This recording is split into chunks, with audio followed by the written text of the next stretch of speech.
ਜਾਣਗੀਆਂ ਦੀਵਾਲੀ। ਸੋ ਇਸ ਕਰਕੇ ਬੜੀ ਮਹੱਤਵਪੂਰਨ ਸੁਣਵਾਈ ਸੀਗੀ ਤੇ ਇਹਨਾਂ ਨੇ ਉਸ ਸੁਣਵਾਈ ਦੇ ਵਿੱਚ ਇੱਕ ਵੱਡੀ ਰਾਹਤ ਹਾਸਲ ਕਰ ਲਈ। ਹੁਣ ਚਾਹੇ ਛੁੱਟੀਆਂ ਹੋ ਜਾਣ, ਕੁਛ ਵੀ ਹੋ ਜਾਵੇ, ਜਿਹੜਾ ਜ਼ਮਾਨਤ ਦਾ ਆਰਡਰ ਹੋ ਗਿਆ ਉਹ ਗਾਂ ਭਰੀ ਹੋ ਜਾਂਦੀ ਹੈ।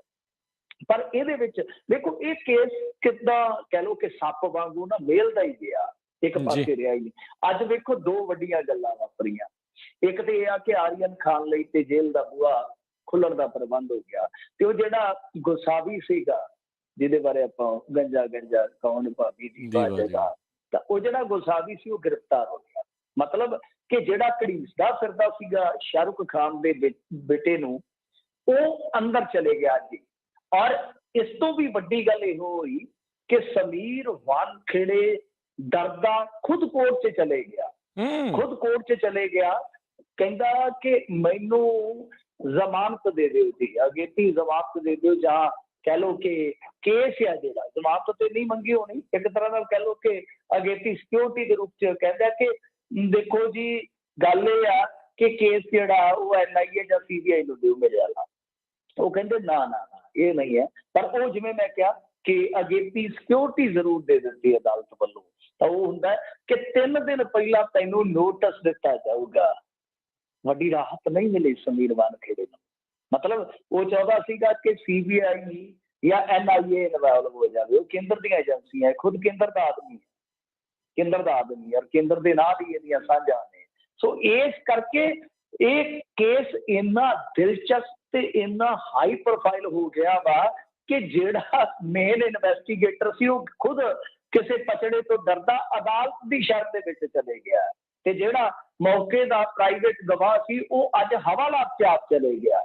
ਅਗਾਂਹ ਕੀ ਬਣੇਗਾ ਜੇ ਗੁਸਾਵੀ ਨੂੰ ਚਾਲੂ ਕਰ ਲਿਆ, ਕਿਉਂਕਿ ਫੜਿਆ ਮਹਾਰਾਸ਼ਟਰ ਪੁਲਿਸ ਨੇ ਆ। ਮਹਾਰਾਸ਼ਟਰ ਪੁਲਿਸ ਨੇ ਫੜ ਕੇ ਜੇ ਉਹਦੀ ਗਿੱਚੀ ਚੰਗੀ ਤਰ੍ਹਾਂ ਮਸਲੀ, ਤੇ ਜੇ ਉਹਨੇ ਭੇਤ ਖੋਲ ਦਿੱਤੇ ਗੁੱਝੇ ਵਸੂਲੀ ਵਗੈਰਾ ਦੇ, ਤਾਂ ਇਸ ਦੇਸ਼ ਦੀ ਰਾਜਨੀਤੀ ਵਿੱਚ ਬਹੁਤ ਕੁਛ ਉਤਲ ਪੁਤਲ ਹੋ ਜਾਏਗਾ। ਸੋ ਇਹ ਗੱਲ ਮੇਰੀ ਜਿਹੜੀ ਆ ਨੋਟ ਕਰ ਲਿਓ ਕਿ ਜੇ ਗੁਸਾਵੀ ਗਾਂਹ ਤੱਕ ਚਲੇ ਜਾਂਦਾ ਹੈ, ਉਹਨੂੰ ਬਚਾਉਣ ਦਾ ਵੀ ਯਤਨ ਵੱਡੇ ਪੱਧਰ ਤੇ ਹੋਏਗਾ। ਮੇਰੇ ਕਹਿਣ ਦਾ ਮਤਲਬ ਇਹ ਆ ਕਿ ਫਰਜ਼ ਕਰੋ ਜੇ ਉਹ ਸਬੂਤ ਜਿਹੜੇ ਕਿ ਲੱਭਦੇ ਫਿਰਦੇ ਆ ਕਿ ਇਸ ਸਾਰੀ ਕਹਾਣੀ ਦੇ ਵਿੱਚ ਸਾਰੇ ਕਿਰਦਾਰ ਜਿਹੜੇ ਫਿੱਟ ਕੀਤੇ ਗਏ, ਜਾਣਬੁੱਝ ਕੇ ਪਲਾਟ ਕੀਤੀ ਗਈ ਹੈ ਸਟੋਰੀ, ਜੇ ਉਸ ਪਾਸੇ ਨੂੰ ਗੁਸਾਵੀ ਦੀ ਸਟੇਟਮੈਂਟ ਮੁੜ ਜਾਂਦੀ ਆ, ਕਿਉਂਕਿ ਪੁਲਿਸ ਦੀ ਹਿਰਾਸਤ ਤੇ ਜਿਹੜੀ ਆਪੋਜੀਸ਼ਨ ਦੀ ਗਵਰਨਮੈਂਟ ਹੁੰਦੀ ਆ ਬਹੁਤ ਕੁਛ ਕਰ ਸਕਦੀ ਆ। ਜੇ ਗੱਲ ਗਾਂਹ ਤੱਕ ਚਲੇ ਗਈ ਤੇ ਫਿਰ ਗੱਲ ਤਾਂ ਤੱਕ ਜਾਣੀ ਜਿਹੜੀ ਆ ਉਹ ਤੈਅ ਆ। ਬਾਕੀ ਵੇਖੋ ਕੀ ਬਣਦਾ। ਉਹ ਕਿਸੇ ਨੇ ਆਖਿਆ ਸੀ ਸੱਚ ਤੋਂ ਇਹ ਹੈ ਕਿ ਸੱਚ ਨਹੀਂ ਕੁਛ ਵੀ, ਸਿਰਫ ਅਫਸਾਨੇ का मजा लूंगा। कि अफसाने का ही मजा आऊगा या वाकया वसूली सी या की सी, सच्चाई भी सामने आई। ਜੀ ਮਿੰਟੋ ਜੀ, ਕਾਫੀ ਵੱਡੇ ਜਿਹੜੇ ਸਵਾਲ ਨੇ, ਤੇ ਜਿੱਦਾਂ ਕਿਹਾ ਵੀ ਮਹੀਨਾ ਹੋ ਗਿਆ ਇਸੇ ਨੂੰ ਹੁਣ ਰਗੜਦੇ ਹੋਏ ਨੂੰ। ਸੋ ਦੇਖੋ ਕੀ ਨਿਕਲਦਾ ਇਸ ਪੂਰੇ ਇਹਦੇ ਵਿੱਚੋਂ। ਅਗਲੀ ਮਿੰਟੋ ਜੀ ਗੱਲ ਕਰੀਏ ਟਿੱਕਰੀ ਬਾਰਡਰ ਦੇ ਉੱਤੇ ਟਿੱਪਰ ਨੇ ਮਾਨਸਾ ਦੀਆਂ ਕਿਸਾਨ ਔਰਤਾਂ ਨੂੰ ਕੁਚਲਿਆ। 3 ਔਰਤਾਂ ਦੀ ਮੌਤ, ਅਜੇ ਕਈ ਗੰਭੀਰ ਰੂਪ 'ਚ ਜ਼ਖਮੀ ਹਸਪਤਾਲ ਦੇ ਵਿੱਚ। ਹਾਂਜੀ, ਸਵੇਰੇ ਹਾਦਸਾ ਵਾਪਰਿਆ। ਸਵੇਰੇ ਜਿਵੇਂ ਹੀ ਪੰਜਾਬ ਦੇ ਵਿੱਚ ਇਹ ਖਬਰ ਜਿਹੜੀ ਫੈਲੀ ਤਾਂ ਲੋਕਾਂ ਦੀਆਂ ਅੱਖਾਂ ਨਮ ਹੋ ਗਈਆਂ, ਦਿਲ ਜਿਹੜਾ ਸੀਗਾ ਉਹ ਬੈਠ ਗਿਆ, ਕਿਉਂਕਿ ਇਹ ਸੰਘਰਸ਼ ਜਿਹੜਾ ਇੱਕ ਕਹਿ ਲਓ ਕਿ ਵਿਲੱਖਣਤਾ ਦੀ ਇੱਕ ਨਵੀਂ ਮਿਸਾਲ ਲਿਖ ਰਿਹਾ ਹੈ, ਇਬਾਰਤ ਲਿਖ ਰਿਹਾ ਹੈ।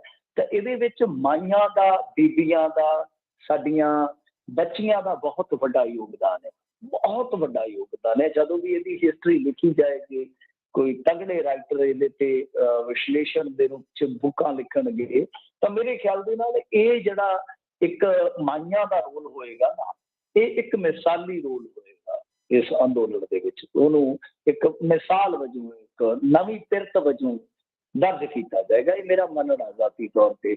ਪਰ ਇਹ ਬਹੁਤ ਵੱਡਾ ਘਾਟਾ ਹੈ ਕਿ 3 ਬੀਬੀਆਂ ਜਿਹੜੀਆਂ ਉਹ ਅੱਜ ਸੰਸਾਰ ਤੋਂ ਰੁਖਸਤ ਹੋ ਗਈਆਂ।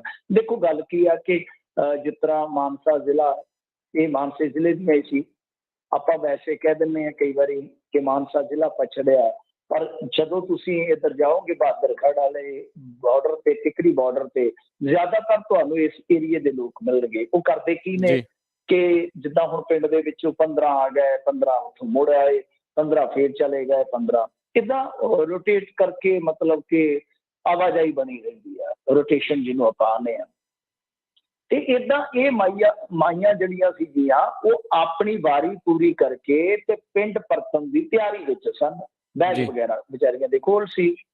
ਹੁਣ ਜਦੋਂ ਉੱਥੋਂ ਤੁਰਨਾ ਸੀਗਾ, ਯਾਰਾ ਜੀ ਗੱਲ ਇਹ ਆ ਕਿ ਰੇਲਵੇ ਸਟੇਸ਼ਨ ਤੇ ਤਦ ਹੀ ਪਹੁੰਚਿਆ ਜਾਏਗਾ ਜਦੋਂ ਕੋਈ ਸਵਾਰੀ ਹੋਏਗੀ।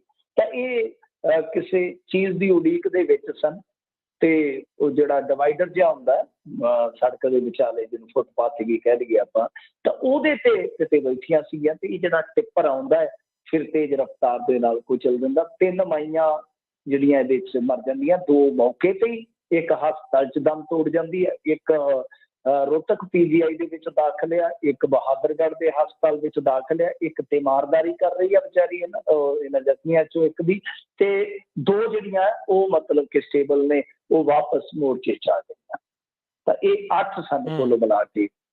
ਹੁਣ ਇੱਕ ਮੈਂ ਬੀਬੀ ਦਾ ਬਿਆਨ ਸੁਣ ਰਿਹਾ ਸਾਂ, ਬਜ਼ੁਰਗ ਮਾਈ ਸੀਗੀ।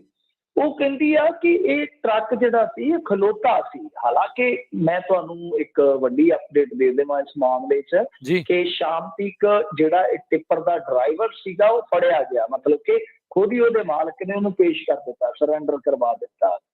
ਪਰ ਉਹ ਮਾਈ ਕਹਿ ਰਹੀ ਸੀਗੀ, ਹੁਣ ਦੇਖੋ ਆਪਾਂ ਤੁਹਾਡੇ ਜ਼ਿਆਦਾਤਰ ਲੋਕ ਟਰੱਕਿੰਗ ਨਾਲ ਜੁੜੇ ਆ, ਐਕਸੀਡੈਂਟ ਦਾ ਕੋਈ ਜਾਣ ਕੇ ਨਹੀਂ ਕਰਦਾ। ਆਪਾਂ ਇਹ ਗੱਲ ਜਿਹੜੀ ਆ ਬਹੁਤ ਵਾਰੀ ਸੁਣਦੇ ਆ ਕਿ ਕਿਸੇ ਨਾਲ ਕਿਸੇ ਦੀ ਕੋਈ ਦੁਸ਼ਮਣੀ ਨਹੀਂ ਹੁੰਦੀ ਰੋਡ 'ਤੇ, ਪਰੰਤੂ ਕਈ ਵਾਰ ਐਕਸੀਡੈਂਟ ਉਹ ਵੇਖਿਆ ਹੀ ਆ ਆਪਾਂ, ਜੱਜ ਨੂੰ ਕਿਵੇਂ ਰਗੜਿਆ ਸੀ ਆਟੋ ਵਾਲੇ। ਤਾਂ ਇਹ ਵੀ ਨਹੀਂ ਕਹਿ ਸਕਦੇ ਕਿ ਬਿਲਕੁਲ ਇਹ ਸਾਰੇ ਦੇ ਸਾਰੇ ਐਕਸੀਡੈਂਟ ਜਿਹੜੇ ਆ ਉਹ ਇੱਦਾਂ ਹੀ ਕੁਦਰਤੀ ਹੋ ਜਾਂਦੇ ਆ ਜਾਂ ਮਨੁੱਖੀ ਗਲਤੀ ਨਾਲ ਹੋ ਜਾਂਦੇ ਆ, ਐਸਾ ਨਹੀਂ ਹੈ। ਹੁਣ ਗੱਲ ਇਹ ਆ ਕਿ ਉਹ ਮਾਈ ਇਹ ਕਹਿ ਰਹੀ ਆ ਕਿ ਦੇਖੋ ਇਹ ਟਿੱਪਰ ਖਲੋਤਾ ਸੀ, ਅਚਾਨਕ ਸਟਾਰਟ ਹੁੰਦਾ ਆ ਤੇ ਫਿਰ ਇੱਕ ਗੋਲੀ ਦੀ ਰਫ਼ਤਾਰ ਦੇ ਨਾਲ ਸਾਡੇ ਤੇ ਆ ਚੜਦਾ, ਸਾਨੂੰ ਪਤਾ ਹੀ ਨਹੀਂ ਲੱਗਿਆ।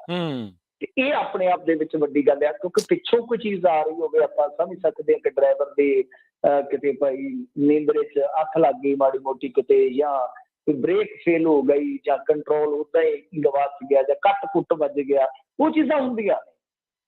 ਪਰੰਤੂ ਆ ਜਿਹੜਾ ਐਂਗਲ ਆਇਆ, ਦੇਖੋ ਆਪਾਂ ਪੁਸ਼ਟੀ ਨਹੀਂ ਕਰ ਸਕਦੇ, ਇਹ ਇੱਕ ਪੀੜਤਾ ਦਾ ਬਿਆਨ ਆ, ਇੱਕ ਪੀੜਤਾ ਦਾ ਬਿਆਨ, ਔਰ ਪੀੜਤਾ ਦੇ ਬਿਆਨ ਨੂੰ ਆਪਾਂ ਰੱਦ ਨਹੀਂ ਕਰ ਸਕਦੇ। ਜੋ ਇਸ ਸਾਰੇ ਘਟਨਾਕ੍ਰਮ ਚੋਂ ਬਚ ਕੇ ਨਿਕਲੀ ਆ, ਜਿਹੜੀ ਮੌਤ ਦੇ ਮੂੰਹ ਚੋਂ ਨਿਕਲੀ ਆ, ਤਾਂ ਮੇਰੇ ਖਿਆਲ ਦੇ ਨਾਲ ਇਹਦੀ ਇਨਵੈਸਟੀਗੇਸ਼ਨ ਜਿਹੜੀ ਆ ਉਹ ਗੂੜੇ ਢੰਗ ਨਾਲ ਹੋਣੀ ਚਾਹੀਦੀ ਆ, ਡੂੰਘੇ ਢੰਗ ਨਾਲ ਹੋਣੀ ਚਾਹੀਦੀ ਆ। ਪਰ ਸ਼ਾਇਦ ਕਿਸਾਨ ਜਥੇਬੰਦੀਆਂ ਦੇ ਆਗੂ ਵੀ ਇਸ ਗੱਲ ਨੂੰ ਰਿਅਲਾਈਜ਼ ਕਰ ਰਹੇ ਸਨ ਤਾਂ ਇਹ ਅੜ ਗਏ। ਇਹਨਾਂ ਨੇ ਪਹਿਲਾਂ ਤਾਂ ਮੁੱਢਲੇ ਤੌਰ ਤੇ ਮੰਗ ਰੱਖੀ ਆ ਕਿ ਭਾਈ ਅਸੀਂ ਉਦੋਂ ਤੀਕ ਲਾਸ਼ਾਂ ਨਹੀਂ ਚੁੱਕਾਂਗੇ ਜਦੋਂ ਤੱਕ ਬੰਦਾ ਨਹੀਂ ਗ੍ਰਿਫਤਾਰ ਕੀਤਾ ਜਾਂਦਾ, ਅਸੀਂ ਪੋਸਟਮਾਰਟਮ ਨਹੀਂ ਕਰਵਾਵਾਂਗੇ। ਫਿਰ ਪੋਸਟਮਾਰਟਮ ਤੇ ਅੜੇ ਰਹੇ ਤੇ ਗ੍ਰਿਫਤਾਰੀ ਹੋ ਗਈ।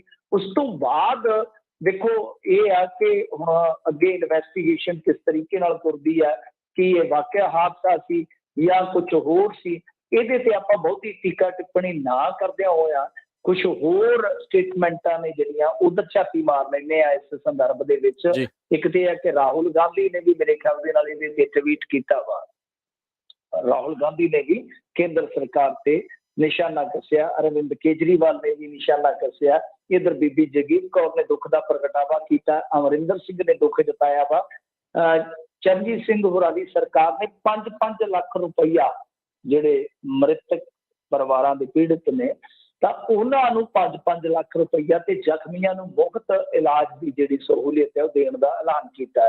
ਸੋ ਦੇਖਦੇ ਆ ਅੱਗੇ ਕੀ ਹੁੰਦਾ, ਪਰ ਇਸ ਖਬਰ ਨੇ ਸਭ ਨੂੰ ਗਮਗੀਨ ਜ਼ਰੂਰ ਕਰ ਦਿੱਤਾ ਆ।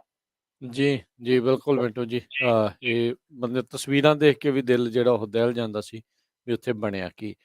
ਅਰਵਿੰਦ ਕੇਜਰੀਵਾਲ ਪੰਜਾਬ ਪਹੁੰਚੇ ਆ, ਕਿਸਾਨਾਂ ਦੇ ਨਾਲ ਮੁਲਾਕਾਤ।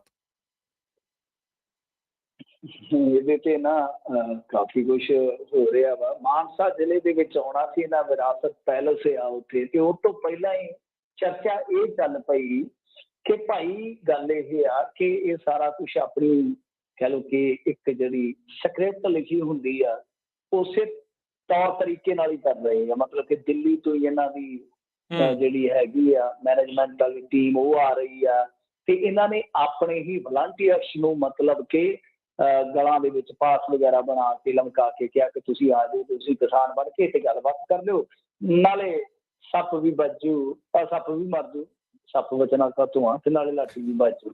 ਅੱਛਾ, ਉਸ ਤੋਂ ਬਾਅਦ ਹੋਇਆ ਕੀ ਆ ਕਿ ਕਿਸਾਨ ਜਿਹੜੇ ਅਸਲੀ ਕਿਸਾਨ ਉਹਨਾਂ ਨੇ ਘੇਰ ਹੀ ਲਿਆ ਫਿਰ, ਕਿਉਂਕਿ ਉਹ ਤਾਂ ਤੁਹਾਨੂੰ ਪਤਾ ਹੀ ਆ ਘੇਰ ਲੈਂਦੇ ਨੇ।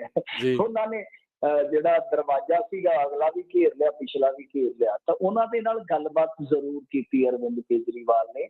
ਹਾਂ, ਕਾਹਲੀ ਦੇ ਵਿੱਚ ਥੋੜੇ ਬਹੁਤੇ ਸਵਾਲਾਂ ਦੇ ਜਵਾਬ ਦਿੱਤੇ ਜਿਸ ਤਰ੍ਹਾਂ ਦੇ ਸੀ, ਮਤਲਬ ਕਿ 370 ਤੇ ਉਹਨਾਂ ਨੇ ਆਖਿਆ ਕਿ ਆਪਣਾ ਸਟੈਂਡ ਸਪਸ਼ਟ ਕਰੋ। ਹਾਲਾਂਕਿ ਇੱਕ ਚੀਜ਼ ਮੈਂ ਵੇਖੀ ਆ ਕਿ ਜਿੱਦਾਂ ਦੂਜਿਆਂ ਨੂੰ ਘੇਰਦੇ ਆ, ਇਹ ਇੱਕ ਹਾਲ ਜਿਹੇ 'ਚ ਬਹਿ ਕੇ ਗੱਲਬਾਤ ਕੀਤੀ ਇਹਨਾਂ ਨੇ, ਉਸ ਤਰ੍ਹਾਂ ਨਹੀਂ ਹੈ ਜਿਸ ਤਰ੍ਹਾਂ ਦੂਜਿਆਂ ਨੂੰ ਘੇਰਦੇ ਸੀ ਵਿੱਚ ਮੈਦਾਨ ਦੇ। ਖੈਰ, ਫਿਰ ਵੀ ਸਵਾਲ ਕਾਫੀ ਤਿੱਖੇ ਕੀਤੇ ਗਏ ਆ ਕਿਸਾਨਾਂ ਵੱਲੋਂ, ਤਾਂ ਥੋੜੇ ਬਹੁਤੇ ਸਵਾਲਾਂ ਦਾ ਜਵਾਬ ਦਿੱਤਾ ਟੇਢਾ ਮੇਢਾ, ਤੇ ਬਾਅਦ ਦੇ ਵਿੱਚ ਕਾਹਲੀ ਕਾਹਲੀ ਕਰਕੇ ਅਰਵਿੰਦ ਕੇਜਰੀਵਾਲ ਉੱਥੋਂ ਨਿਕਲ ਗਏ। ਪਰ ਜਦੋਂ ਇਹ ਆਏ ਆ, ਰੇਲੇ ਆਏ ਆ, ਰੇਲ ਤੇ ਆਏ ਆ, ਉੱਥੇ ਫਿਰ ਉਤਰੇ ਆ ਸੰਗਰੂਰ ਦੇ ਵਿੱਚ। ਸੰਗਰੂਰ ਦੇ ਵਿੱਚ ਹੀ ਤੁਹਾਨੂੰ ਪਤਾ ਹੀ ਹੈ ਭਗਵੰਤ ਮਾਨ ਦੀ ਰਿਹਾਇਸ਼ ਆ। ਭਗਵੰਤ ਮਾਨ ਦੇ ਘਰ ਉਹ ਕਹਿੰਦੇ ਮੈਂ ਰੋਟੀ ਖਾਧੀ ਹੈ ਜੀ, ਸਰਸੋਂ ਕਾ ਸਾਗ ਖਾਧਾ ਜੀ, ਲੱਸੀ ਪੀਤੀ ਹੈ ਜੀ, ਇਹਦੇ ਜੀਜੇ ਨਾਲ ਗੱਲ ਕੀਤੀ ਹੈ, ਭੈਣ ਨੂੰ ਮਿਲਿਆ ਵਾ, ਮਾਤਾ ਜੀ ਨੂੰ ਮਿਲਿਆ, ਰਿਸ਼ਤੇਦਾਰਾਂ ਨੂੰ ਮਿਲਿਆ। ਏਦਾਂ ਕਹਿ ਕਹਿ ਕੇ ਉੱਥੋਂ ਵੀ ਨਿਕਲ ਗਿਆ ਬਹਿ ਬਹਿ ਕੇ, ਕਿਉਂਕਿ ਪੱਤਰਕਾਰ ਕਹਿੰਦੇ ਜੀ ਸਾਡੇ ਨਾਲ ਗੱਲ ਕਰੋ, ਸਾਡੇ ਨਾਲ ਗੱਲ ਕਰੋ, ਅਸੀਂ 3 ਘੰਟਿਆਂ ਤੋਂ ਬੈਠੇ ਆ। ਇਹਨਾਂ ਨੇ ਉੱਥੇ ਕੋਈ ਗੱਲ ਨਹੀਂ ਕੀਤੀ, ਉਹ ਅੱਗੋਂ ਲਿਟ ਗਏ ਜਾ ਕੇ ਗੱਡੀ ਦੇ ਅੱਗੇ।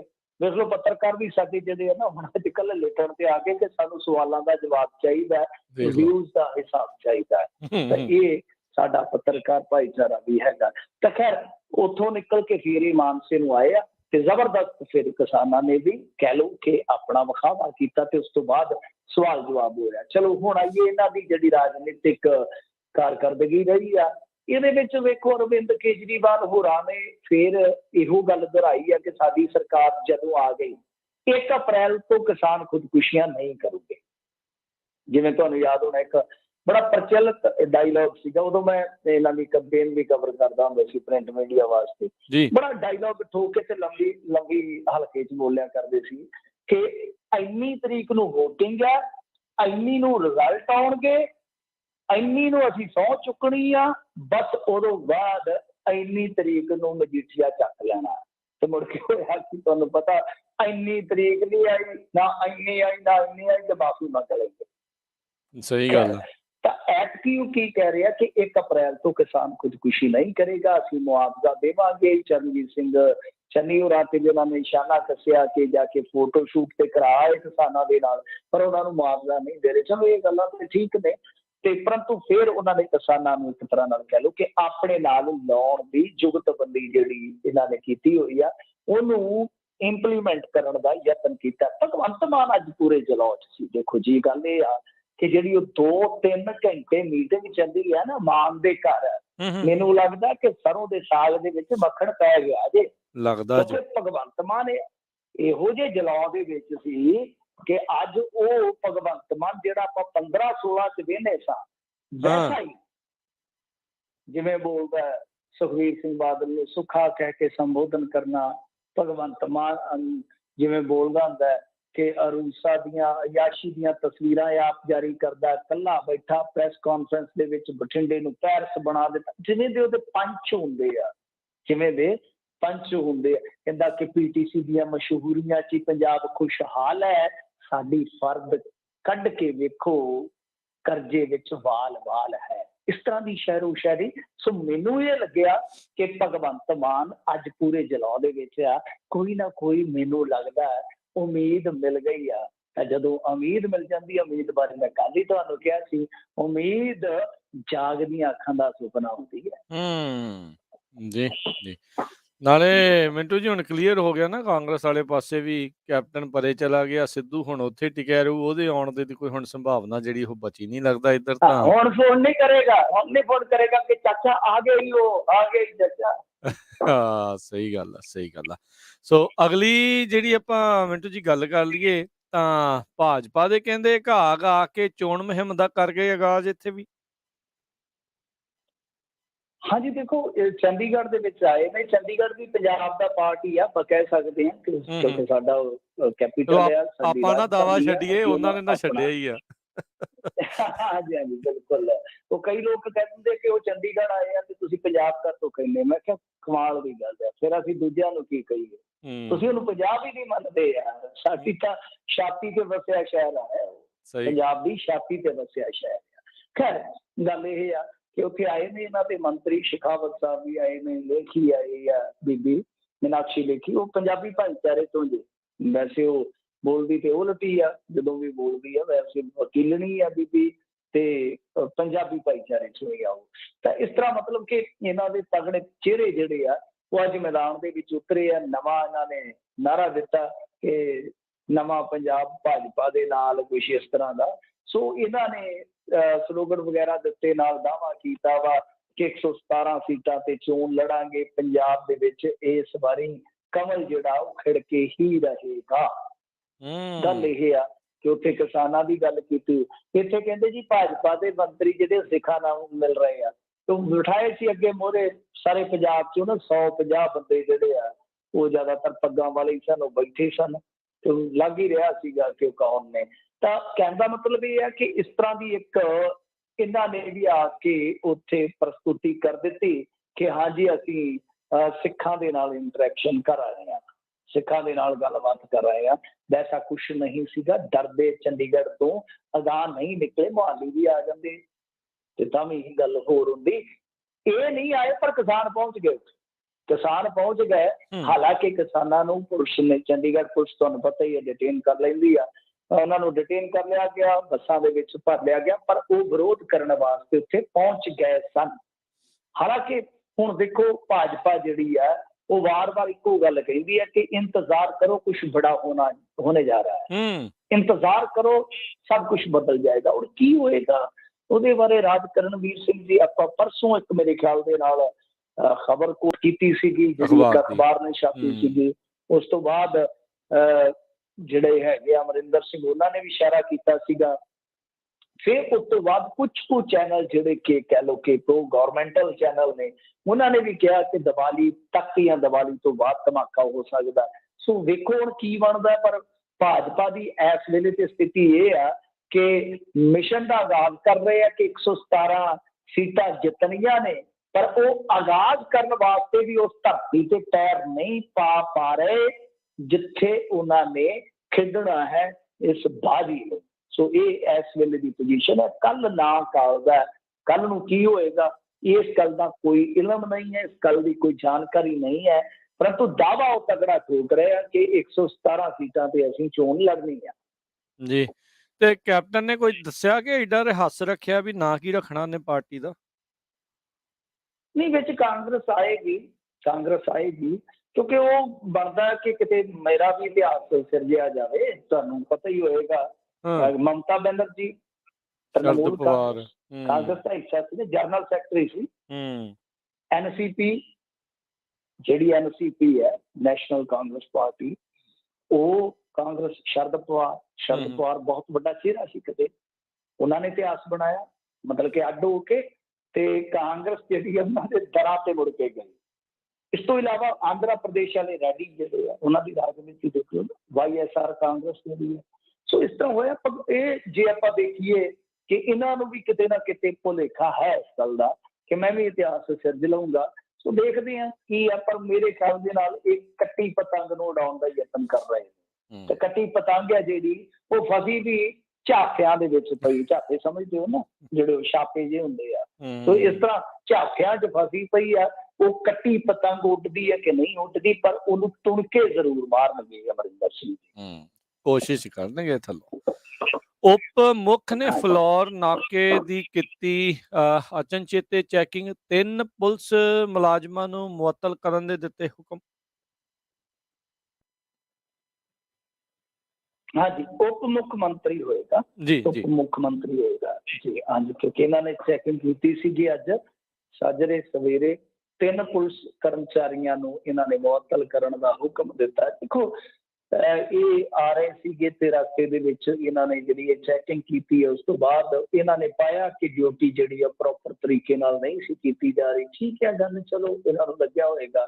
ਪਰੰਤੂ ਬਾਅਦ ਦੇ ਵਿੱਚ ਵਿਚਾਰਾ ਇੱਕ ਥਾਣੇਦਾਰ ਰੋਣ ਡਿਆ ਸੀ, ਉਹ ਕਹਿੰਦਾ ਜੀ ਕਿ ਦੇਖੋ ਗੱਲ ਇਹ ਆ ਕਿ ਮੈਂ ਖੁਦ ਸ਼ੂਗਰ ਦਾ ਮਰੀਜ਼ ਆ, ਮੈਂ ਆ ਕੇ ਡਿਊਟੀ ਫੜੀ ਸੀ, ਦੂਜਾ ਥਾਣੇਦਾਰ ਚੱਲਿਆ ਸੀ, ਸਾਡੀ 12-12 ਘੰਟੇ ਦੀ ਸ਼ਿਫਟ ਆ। ਇੱਕ ਕਹਿੰਦੇ ਕਿ ਬਜ਼ੁਰਗ ਹੋਏ ਪਏ ਆ, ਰਿਟਾਇਰਮੈਂਟ ਦੇ ਨੇੜੇ ਆ, 36 ਤੇ ਸਾਨੂੰ ਰੋਗ ਲੱਗ ਜਾਂਦੇ ਆ, 12-12 ਘੰਟੇ ਦੀਆਂ ਸ਼ਿਫਟਾਂ ਨੇ। ਸ਼ੂਗਰ ਹੋਈ ਸੀ, ਵਾਸ਼ਰੂਮ ਖੜਾ ਸੀ, ਉਧਰੋਂ ਅਚਾਨਕ ਗੱਡੀਆਂ ਰੁਕੀਆਂ ਨੇ, ਭੱਜ ਕੇ ਇੱਧਰ ਨੂੰ ਆਇਆ ਤੇ ਵਿਚਾਲੇ ਕੰਮ ਰਹਿ ਗਿਆ ਸਾਰਾ। ਤੇ ਆਇਆ ਮੰਤਰੀ ਕਹਿੰਦਾ ਸਸਪੈਂਡ ਸਸਪੈਂਡ ਸਸਪੈਂਡ, ਕੀ ਕਰੀਏ? ਕਹਿੰਦੇ ਕਿ 4 ਜਣਿਆਂ ਦੀ ਡਿਊਟੀ ਸੀ, ਇੱਕ ਗਵਾਹੀ ਦੇਣ ਅਦਾਲਤ ਦੇ ਵਿੱਚ ਗਿਆ, ਇੱਕ ਛੁੱਟੀ ਤੇ ਚੱਲਦਾ ਪਿਆ, ਇੱਕ ਮੈਂ ਵਾਸ਼ਰੂਮ ਦੇ ਵਿੱਚ ਆ, ਇੱਕ ਬੰਦਾ ਇੱਥੇ ਖਲੋਤਾ, ਦੱਸੋ ਅਸੀਂ ਹੁਣ ਕੀ ਕਰੀਏ? ਸੋ ਥਾਣੇਦਾਰ ਆਪ ਪਿੱਟਣ ਲਿਆ ਸੀਗਾ। ਖੈਰ ਦੇਖੋ ਗੱਲ ਇਹ ਆ ਕਿ ਚਲੋ ਗ੍ਰਹਿ ਮੰਤਰੀ ਆ, ਪਰ ਜੇ ਤਾਂ ਕੋਈ ਵੱਡੀ ਕੁਤਾਹੀ ਆ, ਜੇ ਕੋਈ ਵੱਡੀ ਕੁਤਾਹੀ ਆ ਫਿਰ ਤੇ ਸਸਪੈਂਸ਼ਨ ਬਣਦੀ ਆ।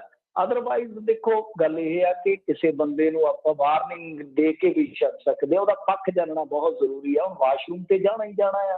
ਪਹਿਲੀ ਗੱਲ ਇਹ ਆ ਕਿ ਚਲੋ ਤੁਸੀਂ ਸਸਪੈਂਡ ਵਗੈਰਾ ਤਾਂ ਠੀਕ ਹੈ ਕਰਨਾ ਆ, ਔਰ ਅਗਲਾ ਕੋਰਟ ਦੇ ਥਰੂ ਬਹਾਲ ਹੋ ਜਾਂਦਾ, ਇਹਦੇ 'ਚ ਕੀ ਆ, ਕੋਈ ਦਿੱਕਤ ਪਰੇਸ਼ਾਨੀ ਨਹੀਂ ਹੁੰਦੀ। ਰੌਲਾ ਇਸ ਚੀਜ਼ ਦਾ ਆ ਕਿ ਕੀ ਤੁਸੀਂ ਪੁਲਿਸ ਦੇ ਰਿਫਾਰਮਸ ਵੀ ਕਰੋਗੇ? ਮੁਅੱਤਲ ਤੁਹਾਨੂੰ ਯਾਦ ਹੋਣਾ, ਸਹੁੰ ਚੁੱਕ ਕੇ ਤੇ ਤੁਰਿਆ ਆਉਂਦਾ ਸੀਗਾ ਜਿਹੜਾ ਬਾਦਲਾਂ ਦਾ ਸ਼ੋਹਰ ਮਨਪ੍ਰੀਤ, ਕੀਪਾ ਮੰਤਰੀ ਹੈ ਜਿਹੜਾ, ਖਾਲੀ ਕੀਪਾ ਮੰਤਰੀ, ਤੇ ਐਵੇਂ ਟ੍ਰੈਫਿਕ ਵਾਲੇ ਪਤਾ ਨਹੀਂ 200 ਕਿ 300 ਰੁਪਏ 'ਚ ਝਟਕਾ ਦਿੱਤੇ, ਤੇ ਬਾਅਦ ਦੇ ਵਿੱਚ ਚਾਹ ਦੇ ਵਿੱਚ ਡਿੱਗੀਆਂ ਮੱਖੀਆਂ ਨੂੰ ਵੀ ਨਿਕਲ ਗਏ ਸਭ। ਕਿੰਨੇ ਰਿਸ਼ਵਤ ਕਾਂਡ ਤੇ ਕੀ ਕੁਛ ਹੋਇਆ, ਉਹਨਾਂ ਦੇ ਬੋਲੇ ਨਹੀਂ। ਖੁਦ ਤੇ ਵੀ ਇਲਜ਼ਾਮ ਲੱਗੇ ਬਠਿੰਡਾ ਦੇ ਵਿੱਚ, ਤੇ ਖੁਦ ਦੀ ਪਾਰਟੀ ਦੇ ਬੰਦਿਆਂ ਨੇ ਲਾਏ, ਕਦੇ ਨਹੀਂ ਬੋਲੇ, ਕਦੇ ਨਹੀਂ ਕੁਛ ਕੇ। ਤਾਂ ਖੈਰ ਇੱਦਾਂ ਨਹੀਂ ਚਾਹੀਦਾ। ਮੇਰੇ ਕਹਿਣ ਦਾ ਮਤਲਬ ਕਿ ਠੀਕ ਆ, ਜੇ ਕੋਈ ਬਹੁਤ ਵੱਡੀ ਕੁਤਾਹੀ ਆ ਸਸਪੈਂਸ਼ਨ ਬਣਦੀ ਆ, ਜੇ ਕੋਈ ਛੋਟੀ ਮੋਟੀ ਕੁਤਾਹੀ ਆ ਬੰਦੇ ਨੂੰ ਜ਼ਰੂਰ ਸੁਧਰਨ ਦਾ ਮੌਕਾ ਦੇਣਾ ਚਾਹੀਦਾ। ਕੋਈ ਹੋਰ ਪਨਿਸ਼ਮੈਂਟ ਦਿੱਤੀ ਜਾ ਸਕਦੀ ਹੈ ਇਸ ਤਰ੍ਹਾਂ ਦੀ। ਤੇ ਉਹ ਥਾਣੇਦਾਰ ਤਾਂ ਜਿਸ ਤਰ੍ਹਾਂ ਦੱਸਦਾ ਪਿਆ ਸੀ ਕਿ ਦੇਖ ਲਓ ਮੈਂ ਯੂਨੀਫਾਰਮ ਦੇ ਵਿੱਚ ਆ, ਅਸਲਾ ਮੇਰੇ ਕੋਲ ਆ, ਮੇਰਾ ਸਿਰਫ ਇਹੀ ਕਸੂਰ ਆ ਕਿ ਮੈਂ ਲਾਗੇ ਵਾਸ਼ਰੂਮ ਦੇ ਵਿੱਚ ਪਿਸ਼ਾਬ ਕਰਨ ਗਿਆ ਸੀ। ਇਹ ਚੀਜ਼ਾਂ ਜਿਹੜੀਆਂ ਨੇ ਉਹ ਠੀਕ ਨਹੀਂ ਐਵੇਂ ਮਤਲਬ ਕਿ ਹੁਣ ਜਿਵੇਂ ਰਾਜਾ ਬਣੇ ਕੇ ਤੁਰਿਆ ਫਿਰਦਾ ਯਕਦਮ ਚਲੇ ਜਾਂਦਾ, ਉਹਨੇ ਤਾਂ ਬਾਈ ਚੰਗਾ ਕੰਮ ਕੀਤਾ ਐਵੇਂ ਕਹੀਏ। ਉਹਨੇ ਤਾਂ ਅੰਕੜੇ ਵੀ ਬੋਲਣ ਲਾ ਦਿੱਤੇ, 40-45 ਲੱਖ ਰੁਪਈਆ ਡੇਲੀ ਦੀ ਆਮਦਨ ਵਧਾ ਦਿੱਤੀ ਬੰਦੇ ਨੇ। ਹੁਣ ਜੇ ਤੁਸੀਂ ਉਹ ਤਰੀਕੇ ਦਾ ਐਕਸ਼ਨ ਕਰਕੇ ਕਹੋ ਕਿ ਸਾਡੇ ਵੀ ਨੰਬਰ ਬਣਨ, ਨੰਬਰ ਗੇਮ ਦੇ ਵਿੱਚ ਕਿਸੇ ਦਾ ਬੇੜਾ ਨਾ ਗਰਕ ਕਰ ਦਿਓ। ਤੇ ਜਿਹੜੀ ਗੱਲ ਕਰਨ ਵਾਲੀ ਆ ਉਹ ਪੁਲਿਸ ਰਿਫਾਰਮਸ ਕਰੋ, ਇਹਨਾਂ ਦੀ ਡਿਊਟੀ ਕਰੋ 8 ਘੰਟੇ, ਤੇ ਡਿਊਟੀ 'ਚ ਕਹਿ ਕੇ ਮਿੱਤਰਾ ਤੈਨੂੰ ਐ ਇੱਧਰ ਉੱਧਰ ਵੀ ਨਹੀਂ ਲਾਉਣ ਦੇਣਾ। ਆਪੇ ਅਗਲਾ 8 ਘੰਟੇ ਲਾਉਂਦਾ ਜੇ ਜਾ ਕੇ ਕਿਹਾ ਭਾਈ 8 ਘੰਟੇ ਤਾਂ ਮੈਂ ਕਰਨੀ ਹੈ, ਜਦ ਤੁਸੀਂ ਡਿਊਟੀ ਤਾਂ ਅਗਲੇ ਤੋਂ 12-12 ਘੰਟੇ ਦੀ ਸ਼ਿਫਟ ਲਵਾ ਰਹੇ ਹੋ। ਸਹੀ ਗੱਲ। ਫਿਰ ਉਹ ਰੋਗੀ ਵੀ ਹੋਊਗਾ, ਫਿਰ ਉਹ ਕਹਿ ਲਓ ਕਿ ਮਾਨਸਿਕ ਤੌਰ ਤੇ ਉਹ ਕਾਲਾ ਵੀ ਪਊਗਾ, ਹੋਛਾ ਵੀ ਹੋਏਗਾ, ਸਭ ਕੁਛ ਹੋਏਗਾ, ਕੰਮ ਚੋਰ ਵੀ ਹੋਏਗਾ, ਰਿਸ਼ਵਤਖੋਰ ਵੀ ਹੋਏਗਾ। ਗੱਲ ਲਿਖਾ ਲਓ ਬੈਠੋ। ਪੁਲਿਸ ਰਿਫਾਰਮਸ ਬਹੁਤ ਲਾਜ਼ਮੀ ਨੇ। ਇਹਨਾਂ ਨੂੰ ਜਿਵੇਂ ਆਪਾਂ ਪੱਛਮ ਦੀ ਪੁਲਿਸ ਦੇਖਦੇ ਹਾਂ ਕਿ ਇਹਨਾਂ ਨੂੰ ਸਰਵੈਂਟ ਬਣਾਉਣਾ ਪਵੇਗਾ, ਬਹੁਤ ਕੁਝ ਕਰਨ ਦੀ ਜ਼ਰੂਰਤ ਹੈ। ਉਹ ਕਰਨ ਦੀ ਥਾਂ ਤੇ ਜੇ ਤੁਸੀਂ ਚਲੋ 2-3 ਸਸਪੈਂਸ਼ਨ ਕਰ ਵੀ ਦਿਓਗੇ, ਉਹਦੇ ਨਾਲ ਕੁਛ ਨਹੀਂ ਹੋਣਾ, ਕੱਖ ਨਹੀਂ ਹੋਣਾ। ਜੇ ਕਰ ਸਕਦੇ ਹੋ ਮਹੀਨੇ 2 ਮਹੀਨੇ ਤੁਹਾਡੇ ਕੋਲ ਆ, ਕੁਛ ਐਕਟ ਦੇ ਵਿੱਚ ਤਬਦੀਲੀਆਂ ਕਰਕੇ ਕੋਈ ਐਸਾ ਮਿਸਾਲੀ ਕੰਮ ਕਰੋ, ਤੁਹਾਨੂੰ ਯਾਦ ਕਰੀਏ ਅਸੀਂ। ਜੀ ਜੀ, ਵਾਕਿਆ ਹੀ ਇਹ ਤਾਂ ਗੱਲ ਹੈ। ਤੇ ਮਿੰਟੂ ਜੀ ਜਾਂਦੇ ਜੇ ਆਪਾਂ ਗੱਲ ਕਰ ਲਈਏ ਕਰਨਾਲ ਦੀ ਇਹ ਖਬਰ ਆ, ਪੁਲਿਸ ਵੱਲੋਂ 13,000 ਦਾ ਚਲਾਨ ਕੱਟਣ ਤੇ ਨੌਜਵਾਨ ਨੇ ਖੁਦਕੁਸ਼ੀ ਕਰ ਲਈ। ਓਹੋ ਕਮਾਲ ਦੀ ਗੱਲ, 13,000 ਦਾ। ਅੱਛਾ, ਇਹ ਜਿਹੜਾ ਬਾਅਦ ਦੇ ਵਿੱਚ ਇਹਨਾਂ ਨੇ ਮੈਨੂੰ ਲੱਗਦਾ ਮੋਟਰ ਵਹੀਕਲ ਐਕਟ ਦੇ ਵਿੱਚ ਲਿਆਂਦਾ ਹੈ ਨਾ, ਸੋਧ ਕਰਕੇ ਪ੍ਰਬੰਧ, ਉਹਦੇ ਤਹਿਤ ਆ। ਗੱਲ ਇਹ ਆ ਕਿ ਹੁਣ 13,000 ਦੇਖੋ, 13,000 ਜੇ ਤੇ ਆਪਾਂ ਸਰਦੇ ਪੁੱਜਦੇ ਬੰਦੇ ਨੂੰ ਆਖੀਏ ਕਿ 13,000 ਭਰ ਬਈ ਚਲਾਨ ਦਾ, ਤੇ ਉਹ ਤੇ ਕਹੂਗਾ ਕਿ ਲੈ ਲਓ ਬਾਈ ਕੋਈ ਦਿੱਕਤ ਨਹੀਂ ਹੈਗੀ। 13,000 ਕਈ ਵਾਰ ਕਿਸੇ ਦਾ ਰੋਟੀ ਦਾ ਬਿੱਲ ਹੁੰਦਾ ਕਿਸੇ ਰਿਜ਼ੋਰਟ ਦੇ ਵਿੱਚ, ਤੇ ਹੁਣ 13,000 ਮੰਨ ਲਓ ਕੋਈ ਸਕੂਟੀ ਮੋਟਰਸਾਈਕਲ ਲੈ ਜਾਂਦਾ ਆ, ਉਹਦੀ ਕੀਮਤ ਹੈਗੀ 5-7,000, ਦਿਹਾੜੀ ਉਹਦੀ ਲੱਗਦੀ ਆ, ਕਦੇ ਨਹੀਂ ਲੱਗਦੀ, 150, 200, 400 ਜੁਰਮਾਨਾ, 13,000 ਰੁਪਈਆ। ਉਹ ਪਰ ਬਹੁਤ ਵੱਡਾ ਕਦਮ ਚੁੱਕਿਆ ਨੌਜਵਾਨ ਨੇ, ਕਹਿੰਦੇ ਕਿ ਘਰ 'ਚ ਆ ਕੇ ਜ਼ਹਿਰ ਖਾ ਲਿਆ, ਕਿਉਂਕਿ ਕਰਨਾਲ ਪੁਲਿਸ ਵੱਲੋਂ 13,000 ਦਾ ਚਲਾਨ ਕੱਟਿਆ ਗਿਆ ਸੀ। ਘਰ ਵਾਲੇ ਲੜਕੇ ਨੂੰ ਹਸਪਤਾਲ ਲੈ ਕੇ ਗਏ ਨੇ, ਜਿੱਥੇ ਇਲਾਜ ਦੌਰਾਨ ਉਸ ਦੀ ਮੌਤ ਹੋ ਗਈ।